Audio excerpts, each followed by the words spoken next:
Hey, beautiful people of the internet, my name is Ryan, and let's hit the ground running with this first short story Saturday. We are going to be reading Sonny'S Blues by James Baldwin, first published in 1957, and then later collected in Going to Meet the Man. Buckle up, because we don't have much time to talk about this. So in Sonny'S Blues, we've got our narrator, one upstanding school teacher in Harlem, as well as his wife and his young daughter. And then we have Sonny, his brother. All of these characters exist in Harlem, and Baldwin uses the word dark or darkness to describe the place about every other line, and there is a reason for that. Harlem, for black families and black boys like our narrator and his brother Sonny, is a place that you can never exactly get away from. Baldwin / the narrator, when talking about Harlem, says, "Some escaped the trap, most didn't. Those who got out always left something of themselves behind, as some animals amputate a leg and leave it in the trap." We start the story as our narrator has just read in the newspaper that his brother Sonny has been picked up for using heroin. And that is the hardest kind of distance, isn't it? Not the person who you've never known who is distant from you, but the person who you've known like a brother who is now unreachably far from you. But then one of Sonny's friends, someone else who is tangled up in this kind of lifestyle, comes to talk to the narrator about him. And so we start down this long road that the story is going to take us down, where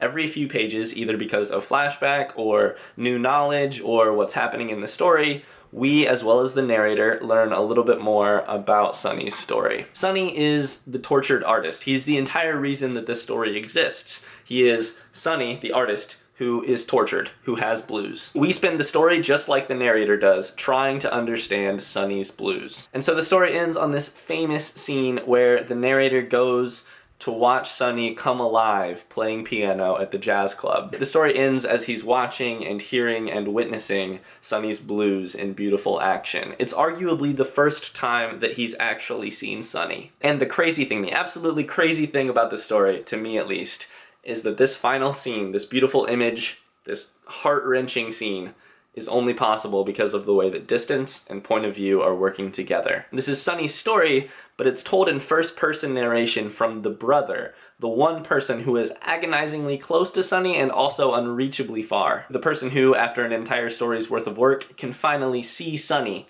but can't access his consciousness. To me, Sonny's Blues is a story, like a lot of stories, honestly, about how the distance between two minds is so incredibly vast, but also almost accessible. And that final scene, that final close but not quite close enough, that final seeing but not quite seeing what's going on, that scene is not possible unless you have the incredible distance between these two minds told from the perspective of the brother. It has to be the brother, the person who grew up with Sonny and knows him but can't quite access his mind. That's the entire arc of this story, in my opinion at least. You go from incredible distance to agonizingly close, and James Baldwin knew exactly what he was doing when he decided upon the distance of that arc. Any closer to Sonny and we would actually be in his head, which that can't happen because the entire story is about how hard he is to understand. But any farther from Sonny and the story would fall flat. We wouldn't get to see the thing that we're craving, which is Sonny at his darkest and his lightest, playing music. I know that there's so much more that we could talk about regarding Sonny's Blues. It's a crazy, lovely story. It's basically the reason that I think that art has a place in my life, but it's also only possible because of the way that distance and point of view are working together in this story. Anyways, thanks for hanging out with me as I geek out about this story. Thanks for stopping by the first official Short Story Saturday. I hope that you guys enjoyed the story as well. I would love to hear down below what you guys thought of it if you read along. Yeah, that is all that I've got for this Saturday, but next Saturday we are going to be talking about A Good Man is Hard to Find by the goddess herself, Flannery O'Connor. I'll put a link to the story down in the description below, and don't forget to let me know what you thought of the story. So that's all I've got. I will see you guys on Monday. Best wishes! Hey, beautiful people of the internet, my name is Ryan, and I have a huge announcement to make today that I am probably going to regret making like 5 seconds after I stop filming this video. For Short Story Saturday videos, at this little end part, I'm just going to read my favorite line from the story. For this one, it is, "For while the tale of how we suffer and how we are delighted and how we may triumph is never new, it always must be heard.